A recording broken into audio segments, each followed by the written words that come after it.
Is my screen visible to everyone? Awesome. Yeah. All right, welcome everyone to the first Datahub community meeting of the year.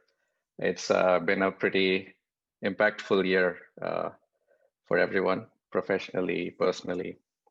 But we're looking forward to amazing things. It should be Jan 15th, 2021, but I put in 2020. This is where everyone's mind is at, right? We feel like 2020 has not yet gone, but hopefully this year will be better for everyone. The vaccines are around the corner. So let's get to it. The agenda, it's pretty packed. Quick announcements, some community updates. We have Anna from Viasat, who's going to be talking about how Datahub has been deployed at Viasat and their experiences there. John will do a quick readout of the RFCs that he's recently been published, and also lead a discussion with the community. And then we'll go into some general Q&A based on the sign-up questions and questions that might come up during the presentation, and then we'll close out. All right, announcements, very short announcement. As some of you might know, I have left LinkedIn recently, and I'm starting my own venture. My goal continues to be to make Datahub the best metadata platform out there and create a thriving community. And stay tuned for more updates. On the community side, we've had a few interesting events that have happened in the metadata community. One thing that we were participating in and leading was an industry-wide metadata day event that happened on December 14th last year. I have put up a few slide decks for the conference, what happened. It was quite interesting because we got a lot of projects together for the first time. Often you go and read an Amundsen blog post, and of course, Amundsen is the only system mentioned, or you read a Datahub blog post and Datahub is the only system mentioned, or you go look at Collabra or Alation and they're the only systems that are mentioned. And we wanted to kind of bring all these people together to talk about what are the real problems and what are the real issues. So it was good to get everyone together.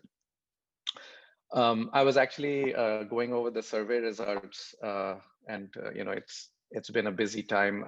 Hopefully we'll get to publish them. The audience did fill out a quick survey. It was nice to see that Datahub awareness was quite high. It was actually one of the highest awareness metadata systems that, at least from the audience that attended. So that was nice to see. In terms of quick cliff notes, and you should go watch the whole video, there was a lot of great conversations. Cliff notes would be stream first architectures definitely are important. People agreed that lineage was an important problem. There was a lot of chat around fine-grained lineage being important.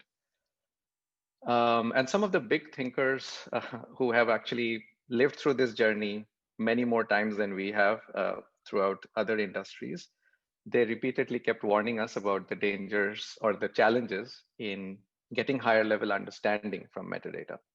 And this is definitely something that we are very aware of. So highly recommend going and checking it out.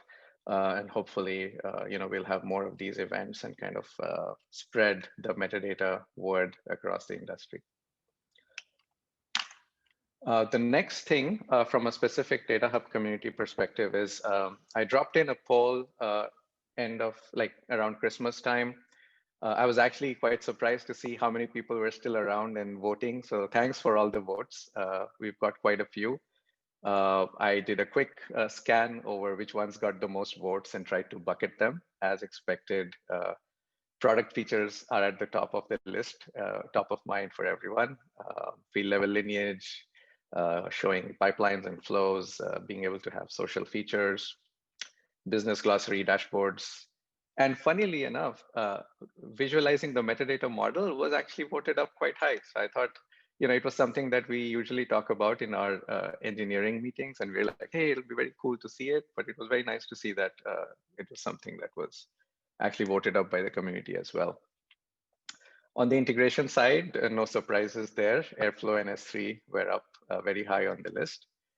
And on the model side, AI models, was voted up, and Protobuf as a modeling language, which I thought was interesting, versus PDL, which is kind of our default, was also got quite a few votes. So this is just what the polls say. That doesn't mean that this is exactly how the roadmap will look like. Stay tuned. I think we have to work with the community and make sure that we are able to build kind of these features across all the different companies and projects that are working on Datahub, and make sure that we are able to deliver all of this for the community. And now I would like to switch over to Na, because there's been an incredible amount of work done in the last quarter itself. And Na and I were going over all of the RFCs and PRs, and it was just amazing. So I'd like her to go over what has been accomplished in the last quarter and kind of give a brief intro to the work. Na, you want to go ahead? Sure. Hello. Good morning, everyone. So welcome again to our monthly town hall. Very excited to see the participants. So this is Na from LinkedIn. I'm working more closely on the GMA side, the generalized metadata architecture. So I really wanted to take the opportunity here to show our recognition, appreciation to all the contributions to the Data Hub. So quickly go over a few that show here in the list. So the first category, you can see that we have this long-awaited feature, which is the field level lineage. Thank you very much, Naga, for all the hard work on this. And we also have Azkaban flows and jobs from Hash, dashboard from Karam. These are all popular and awaited features that we are able to roll in last quarter. Next category, we go to the GMA architecture side.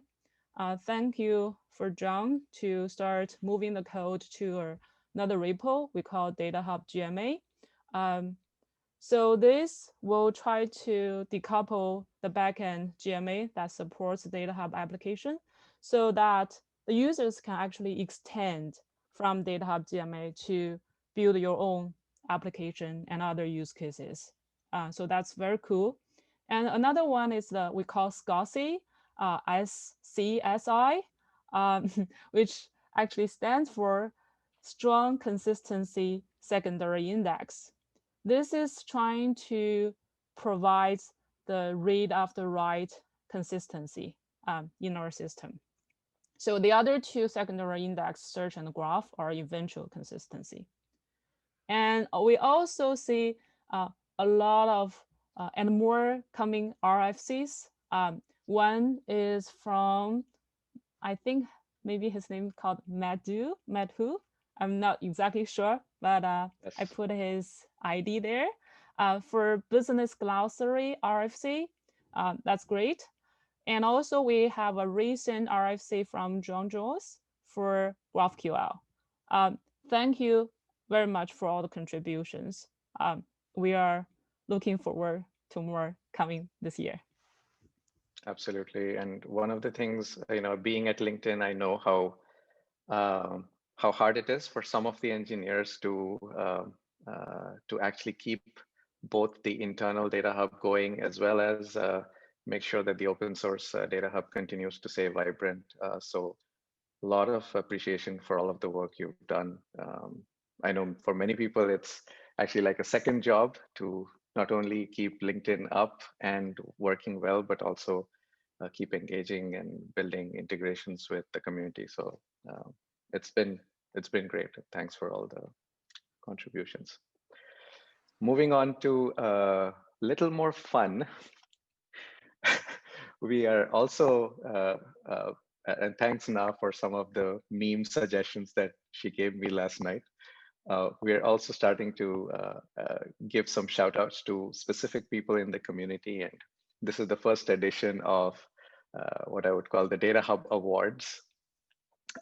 We didn't do it like a super long drawn data driven approach yet, but we'll get better at this. The first award that I could think of was like a trailblazer. This is someone who has, provided us something that we weren't anticipating, or something that wasn't directly in our roadmap.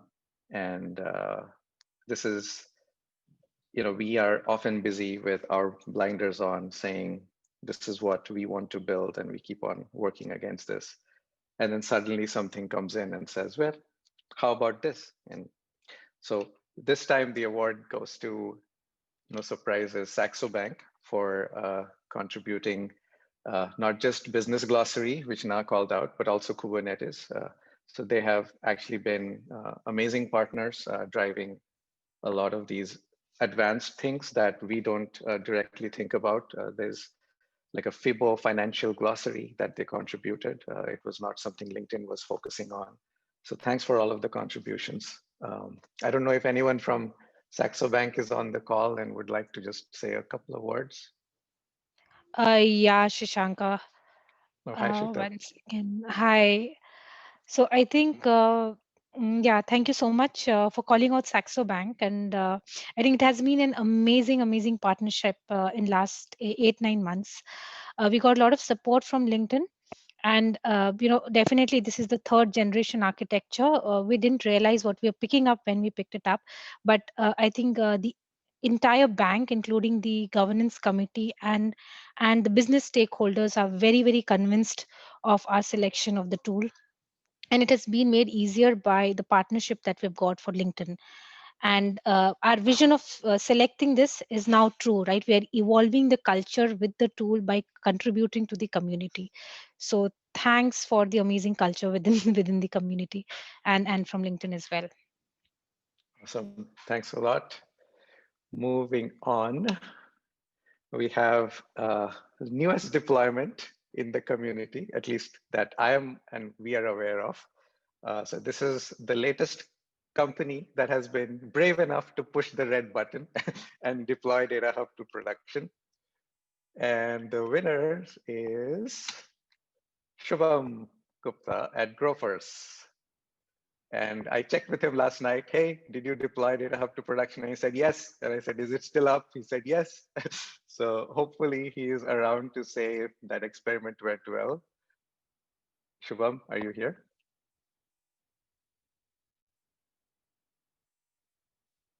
He did say that they are having a midnight sale today in India, kind of like the Prime Day sale.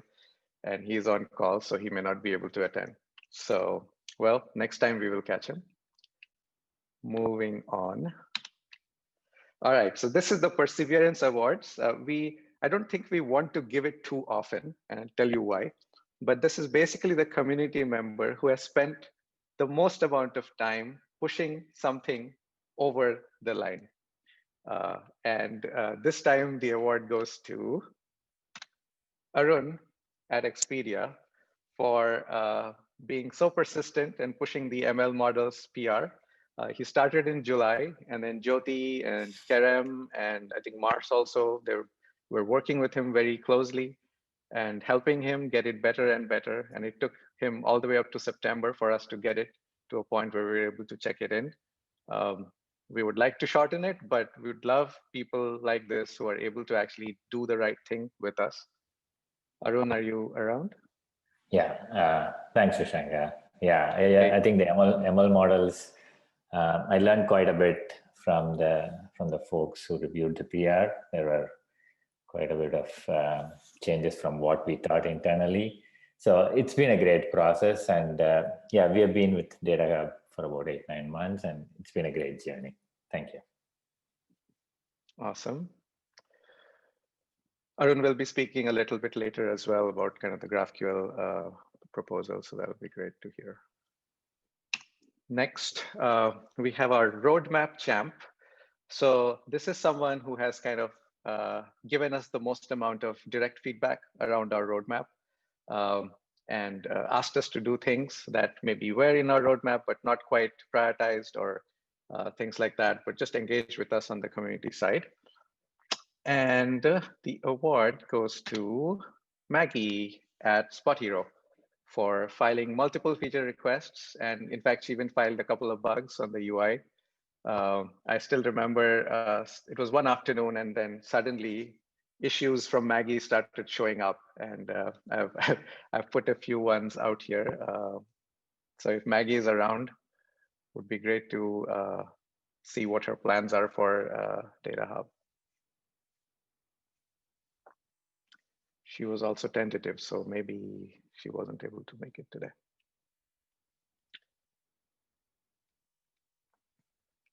Awesome. Moving on. This is another award that I came up with. It's the Tech Excellence Award, and this, you know, at LinkedIn we have kind of 3 vectors of excellence. We talk about leadership, we talk about execution, and we also talk about craftsmanship. And sometimes we talk about can you combine all 3 together and produce something of high quality? And sometimes it's 2 out of 3, and sometimes it's only 1 out of 3. But this time, as I was looking at kind of the last couple of months and looking at kind of the output from the team, I had to say that the Tech Excellence Award for Impact should go to Joyce for the amount of impact he has had in such a short amount of time through ramping up on Datahub and producing high quality RFCs, and also backing it up with POCs on both GraphQL and React. John, are you around? Yeah, thanks, Shashanka. I won't spend too much time here because you'll hear from me in a little while. Yeah. But I'm glad to be part of the community, and I'm glad to share some of the work I've been doing recently. Awesome. Okay, so now we can switch over to the tech part of the presentations. First up, we'd like to have Anna walk her through her journey with Datahub at Viasat. Anna, I'm going to, would you like to take over the screen share? Yeah, that would be great. Thank you. Okay. All right. Yeah.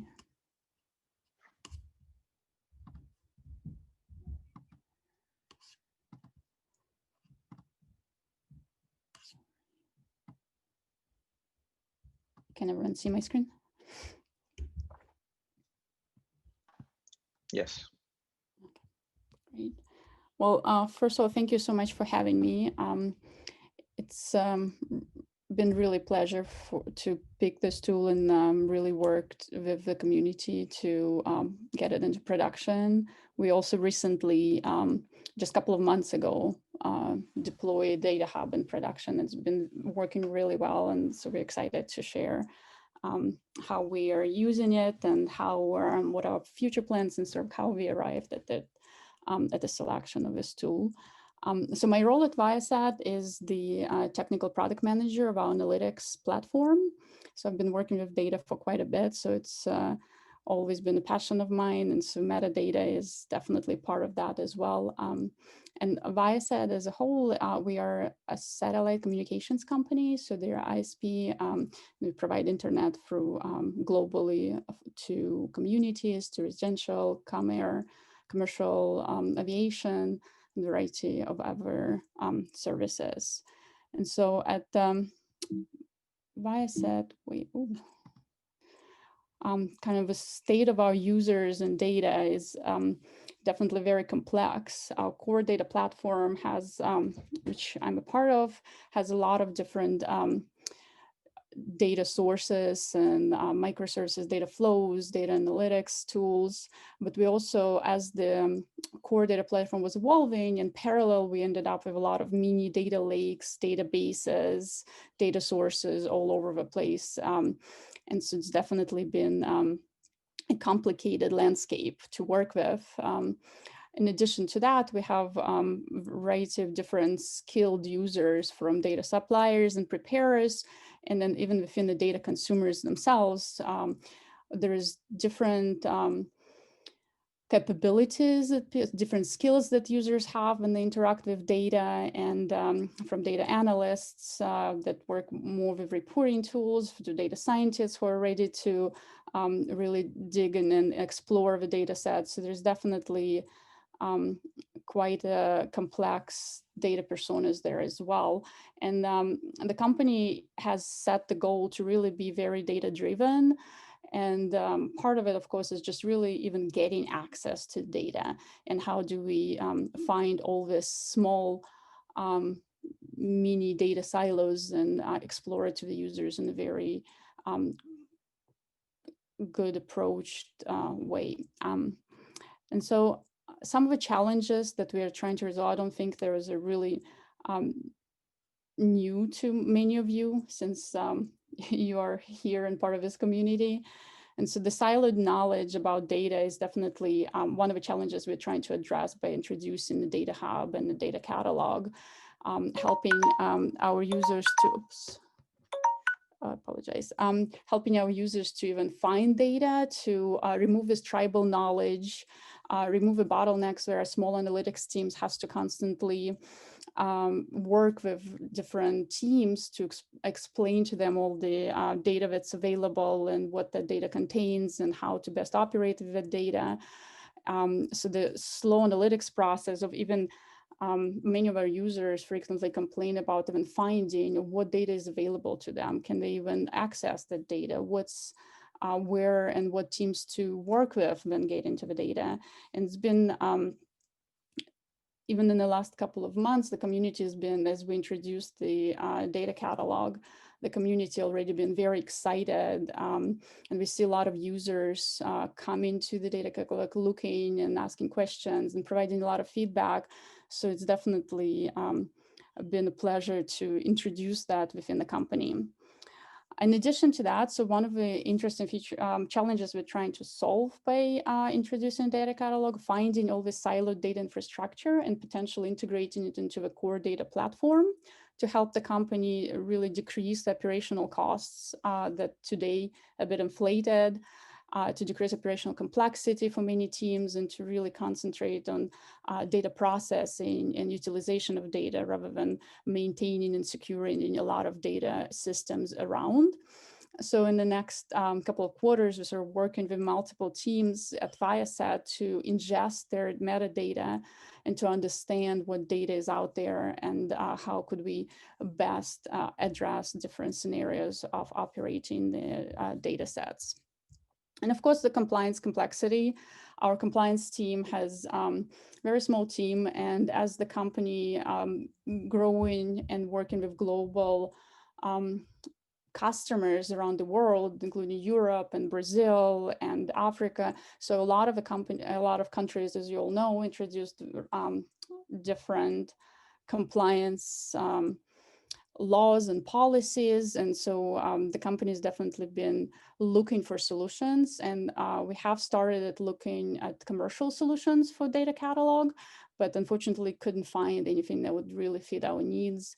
And so I just was in a meeting this week with our compliance team about the data hub, and was sharing everything that Shashanka and I was talking earlier this week of all the roadmap and all the items, features we'll be introducing. And they've been very, very excited to see and work with us to solve a lot of their use cases and a lot of manual operations that they do today, and really improve our compliance posture within the Viasat itself.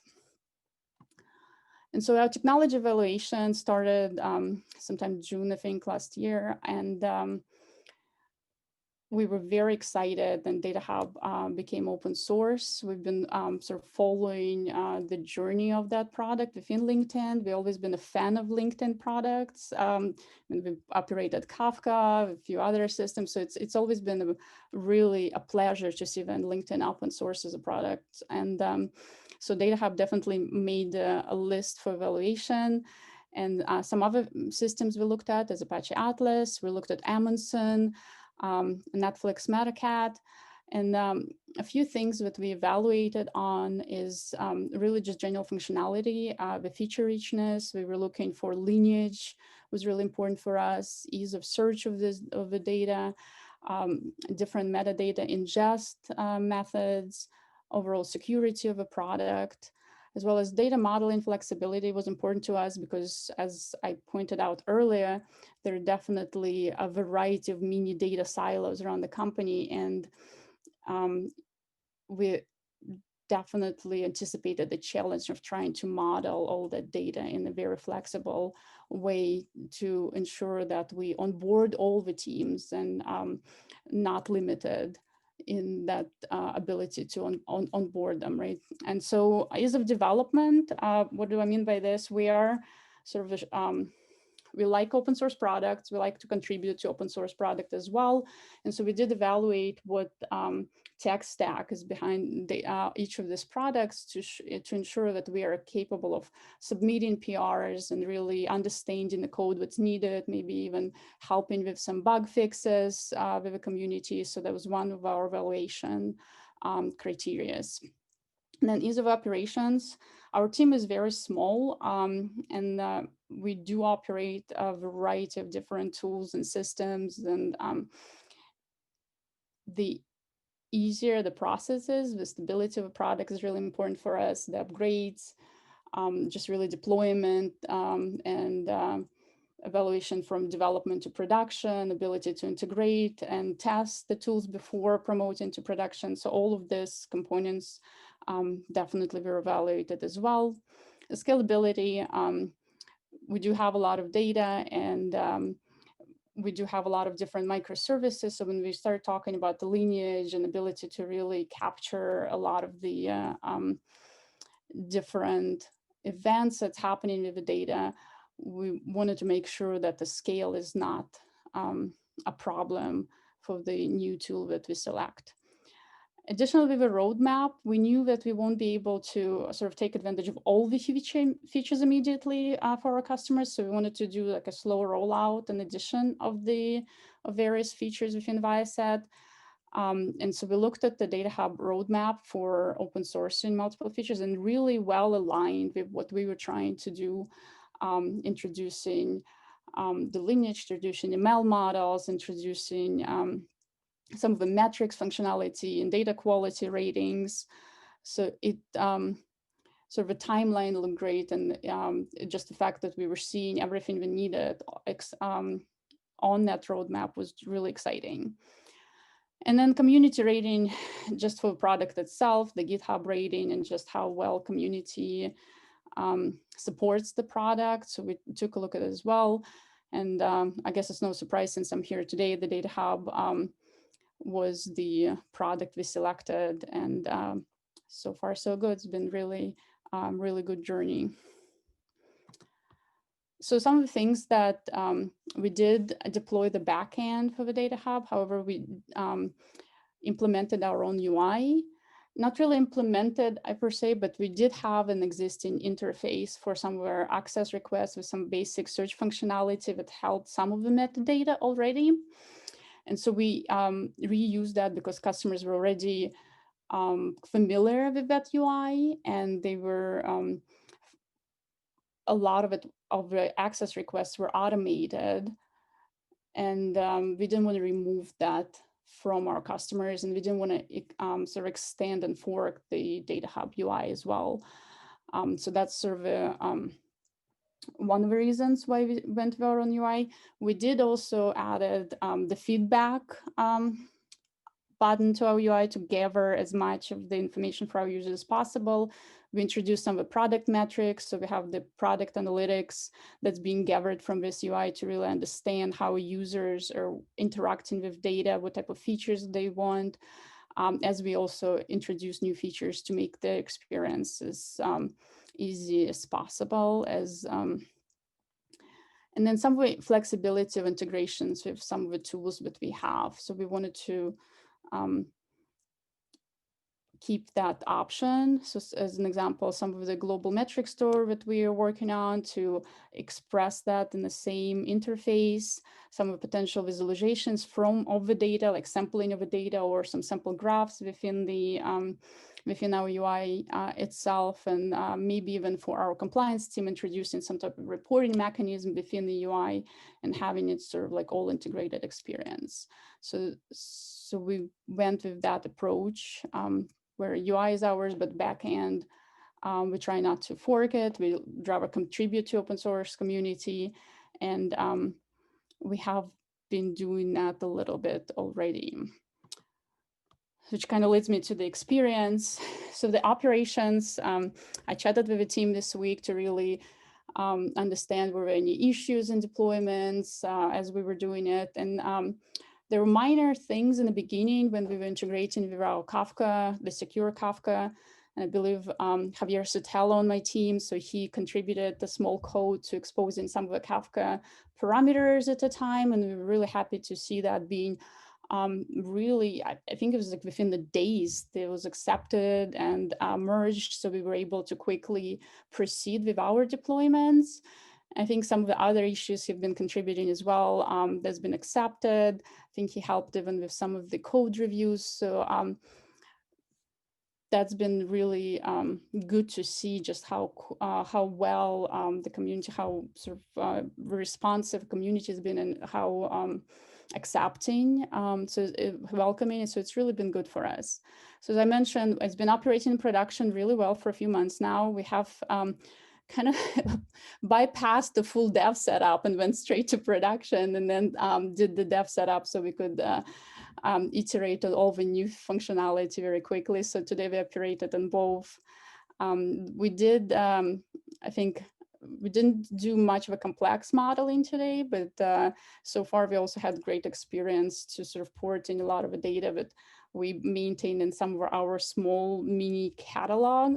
And so it was very simple, and we really were excited to see the RFC for the business glossary.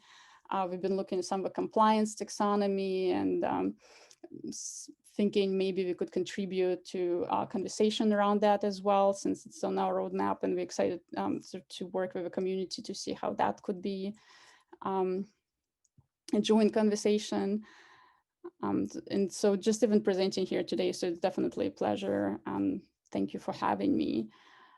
It's kind of what we have today and what's the future state is. So we do have in production, we harvested some of the core data platform, and we integrated with our UI.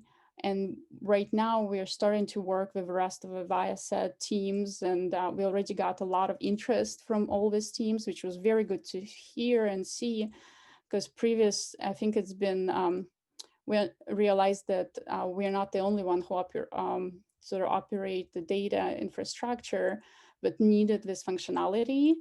And the team has been really delivering very good products within the company and good service. And so we have this trust of our teams, but we introduced a good tool, and we worked with them to explain, this is the Datahub features, this is the evaluation process. We shared the Datahub information with them, and all the teams been really supportive of our selection of a product. So it's making this adoption definitely much easier for us. And so we're working with the rest of the teams to ingest information about their data. We're working with a compliance team to see how we could introduce features necessary for them. The lineage has been really anticipated within the companies. So they're waiting on that and we'll be probably around this summer really integrating with all our tools to introduce the lineage visualizations. And then dashboards and reports, we're really excited to see the RFC and the backend implementation for dashboards. So it's definitely, we've been following that very closely, as well as the ML models. We're starting to sort of standardize a lot of our ML approaches around the company, and that will be very good to add into the data catalog. And then metrics and data quality integration would be sort of following closely. So as I mentioned earlier, when we were looking at the roadmap for the Data Hub, it's really well aligned with where we were going as a company. And so it's definitely was another reason why Data Hub was the tool we selected. And I think that's all I have. Awesome. Thanks, Anna. For people who might have questions for Anna, let's hold off and have it at the end, just because we have quite a lot to get through and just have 20 more minutes left. So I'm going to switch over to our second talk for the day, which is John and Arun are going to talk about GraphQL and React. Where is it?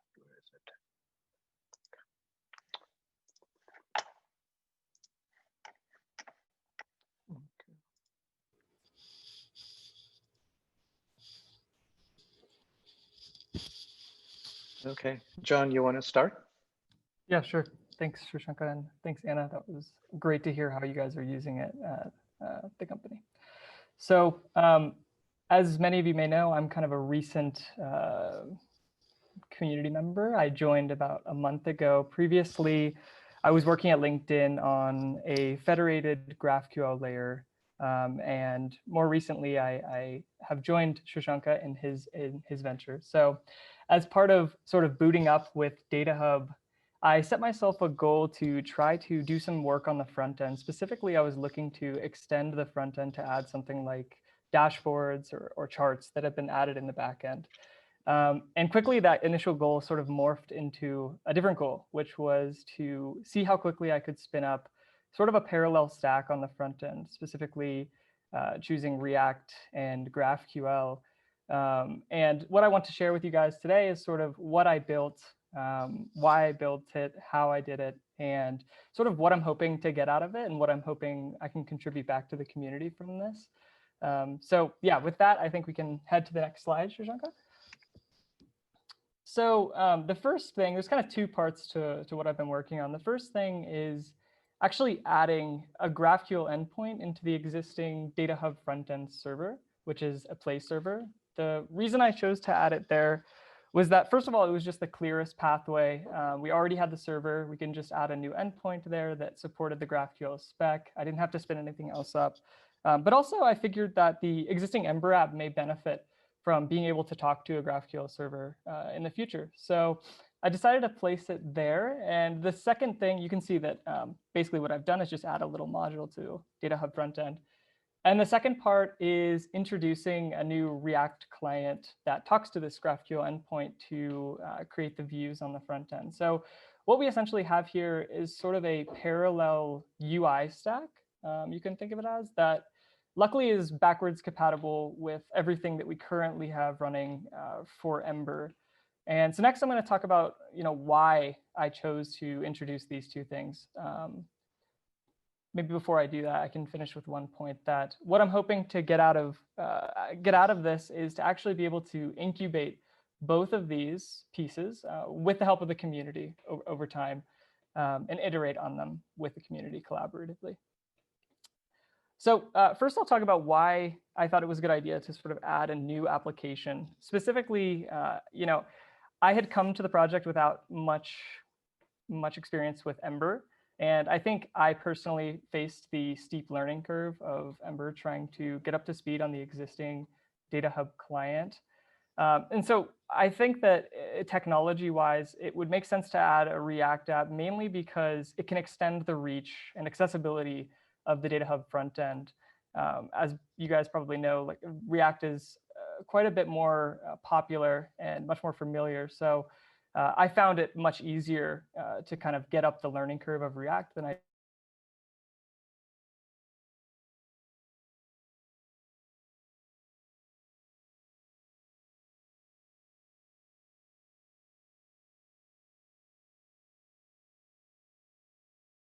the existing Ember app, and I found it quite difficult to extend for a number of reasons. The main one is that I think there was just a lack of kind of guidance around how to extend it. In addition to sort of there being some of this legacy or unused code that was appearing in that front end, but may not be present in the UI. And then finally, I found the Ember add-on structure, the architecture, to be kind of difficult to work with and confusing in terms of my mental model. And so I think that in building a new app, technology aside, we will have a really good chance to sort of be more deliberate about these aspects. So specifically making sure that those levers for customization and extension by individual organizations are built into the front end from the beginning. We can have a chance to clean up some of that dead code that may not be used today. And then finally, we can make sure that we have very clear and documented paths to doing things like extending the front end. I think with that, we can go on to the next slide. And so as I was building the initial React demo, I initially was hoping to use the Play APIs, but I found that it was a little bit difficult because there was no clear contract.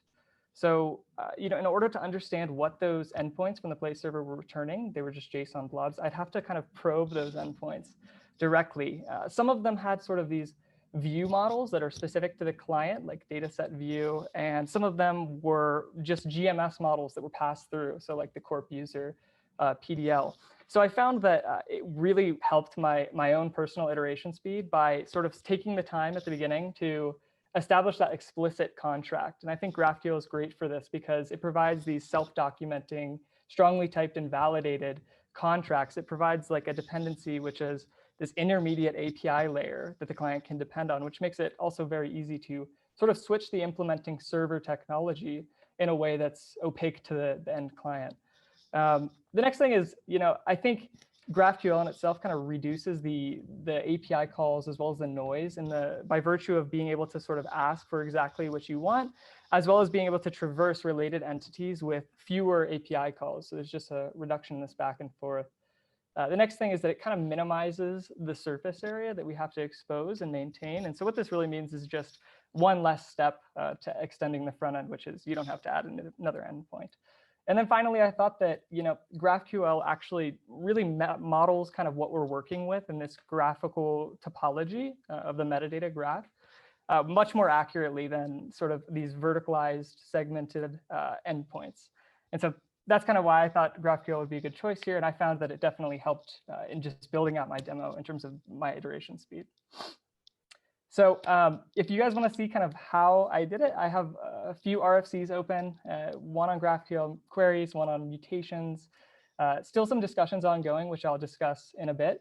And then I have a new proposal to sort of incubate this parallel React app, as well as a proof of concept for all of those things as well. And I think with that, I'm going to just quickly jump into a demo of the React stuff I've been working on. Now okay, I might want to screen share, let's see. Okay, yeah, so right now, like this is very mocked. Like we are working against GraphQL, but we're using this mock GraphQL server that instead of the Datahub front end to actually populate the data. But I'll just show a few screens just as a proof of concept. So here you can see I directed us right to a search because this is something I've already implemented. But you can see it's pretty similar to the existing search. I've only implemented datasets so far, but we can go take a look at what a dataset page looks like. So again, fairly similar to the existing one. Can add people, whatever. Only implemented ownership so far, so there's still quite a bit of work to do. But I think what I was hoping to do with this is kind of prove out the idea that this can be done. And not only that, but that it can be something that we can iterate on quite quickly. So with that, I'll just go back to the slides. That's very cool. I thought the React app would look much better, John. Why does it look as boring as the regular LinkedIn Data Hub? I think we have to hire a developer into the community. I mean, sorry, a designer rather. Okay. Yeah. Okay. Now I'll just quickly talk about some of the open discussions we have on these topics. So the first thing is sort of how we should model GraphQL queries. Our proposal is that we essentially take the public GMS models, not the entity and aspect models, but the models that are exposed at the GMS get and batch get API layer, which is like dataset.pdl, for instance, and use those to actually auto-generate this GraphQL schema. such that we don't have to sort of maintain multiple type systems or schemas across different layers of the stack. Right now, we kind of have this divergence. In some cases, there are different view models on the front end. And what that means is that it's just more difficult to extend. There's more steps to make changes. However, I recognize that there may be cases where we need kind of those front end specific fields. And I think we can do both with some sort of extension system, which we can talk more about in offline.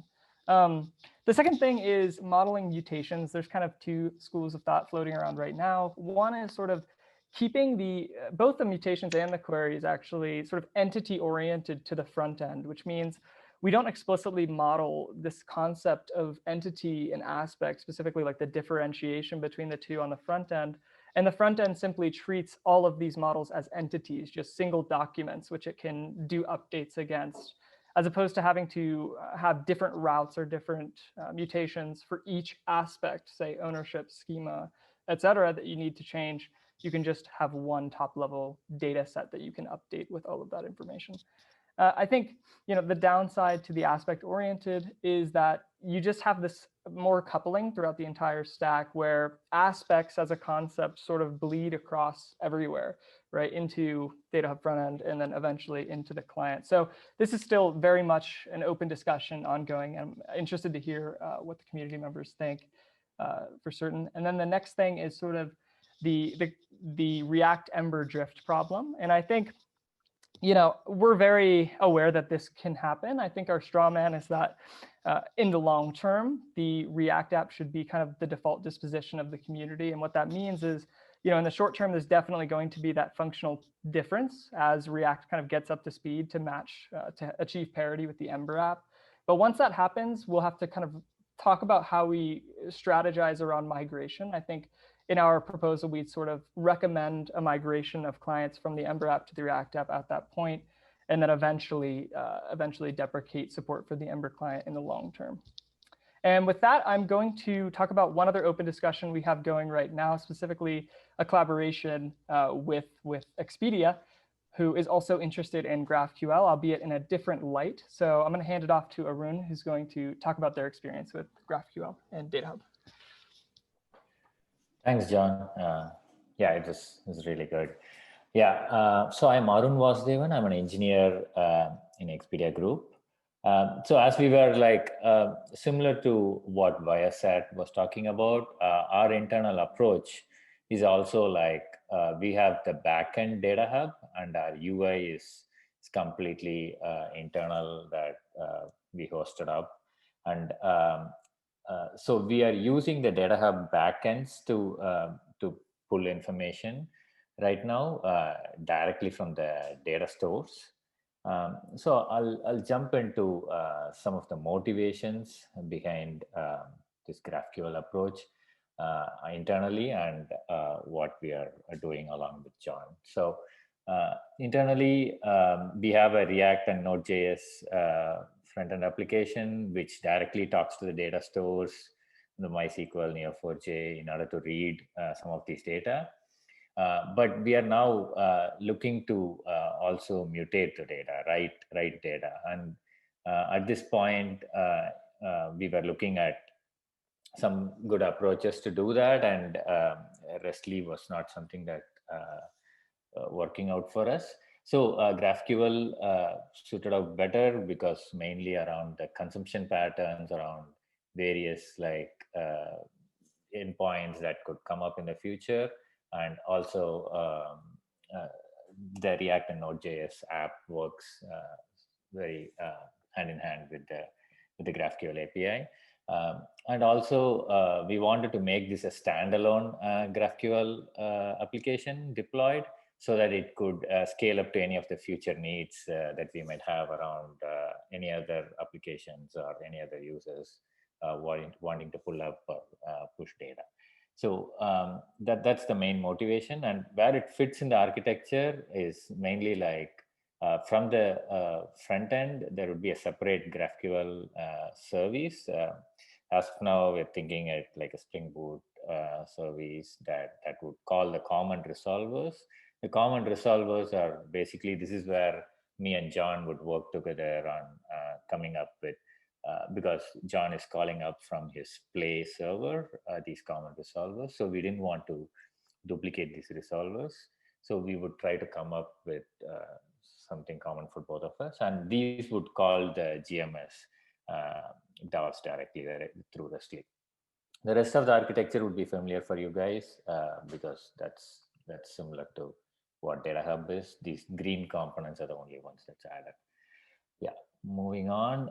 These are some of the details on how I'm planning to implement it. So that's the metadata GraphQL API in itself would be a standalone deployed. That would call the common resolvers to get all the resolvers fields. And from there would be the RESTly call to the GMS DAOs and specific to the GMS clients, say the data sets or ownerships or any of the other things, the ML model that gets added. So all of this would be called from the common resolvers. So by this way, we would be using the same code across for both the front end and the GMS APIs. Yeah, that's all from me. And thanks, Arun.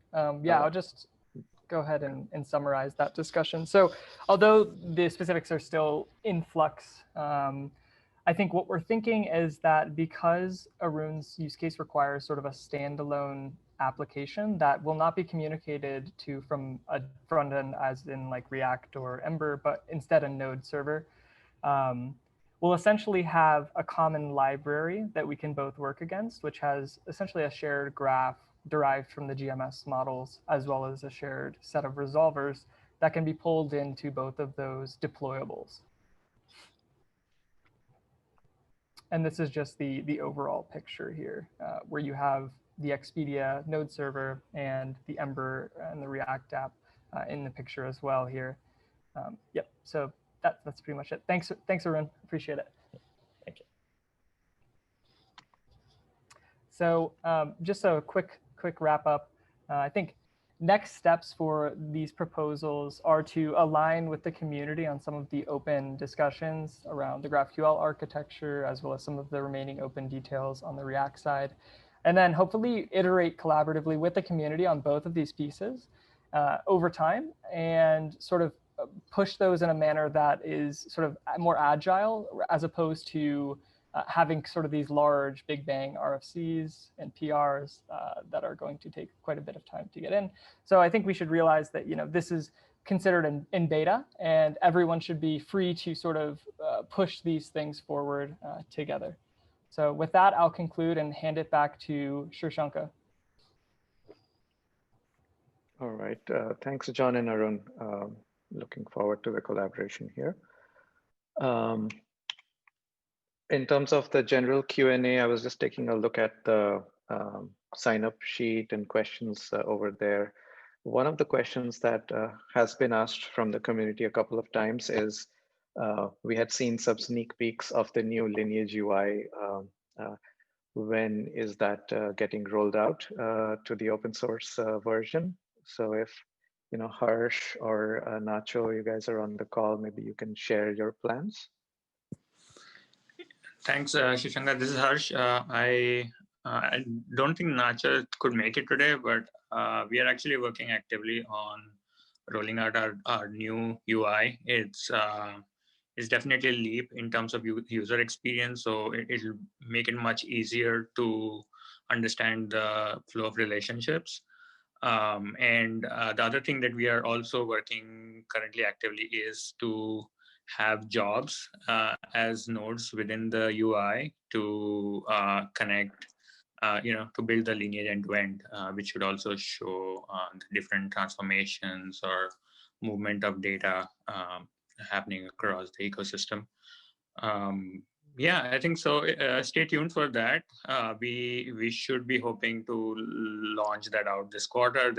There are a few other things that are coming from the lineage perspective. Is we just as you saw early in the talk that we checked in the RFC for Azkaban jobs and flows. So we want to launch a reference implementation for that, onboarding those entities, and that should also serve as an example for the more popular Airflow integration that folks have asked.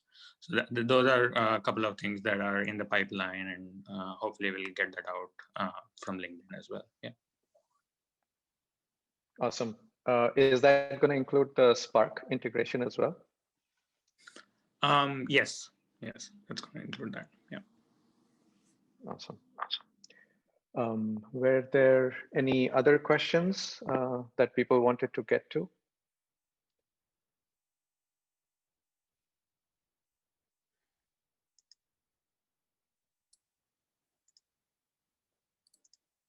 I think Ryan had a question regarding graph implementation. Ryan, Yeah. are you the? Yes. Yep, I'm on. Is Ryan here? Okay. Ryan. Hey, so I'm Ryan, and I work with Arun at Expedia. So we've had some performance issues with Neo, especially on loading.